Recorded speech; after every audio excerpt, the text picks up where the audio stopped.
Lunch. আর হচ্ছে লাস্টে তো কিছু খেতে হবে, এই কারণে বাজার করে ক্ষুধা লাগছে না? সিঙ্গারা আর পুরি আছে এই ব্যাগে, হ্যাঁ। আমরা খাবো। আমি দোকানে আসলাম খাবো।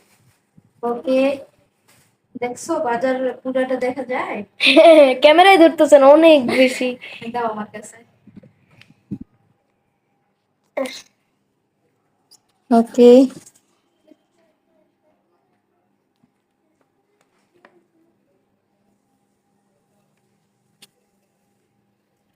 বাজার দোকানও শেষ, এখন এগুলো আমার গুছায় রাখতে হবে ফ্রিজে। সবকিছু সবকিছু ঠিক ঠিক করে প্যাক করে রাখতে হবে, একটু পরিষ্কার করে রাখতে হবে যাতে এতগুলা সবজি নষ্ট হয়ে না যায়। এই কারণে তো কেমন লাগলো ভিডিওটা, বাজারগুলা কমেন্ট করে জানাবেন ইনশাল্লাহ। সবাই ভালো থাকবেন, সবার জন্য শুভকামনা। আসসালামু আলাইকুম।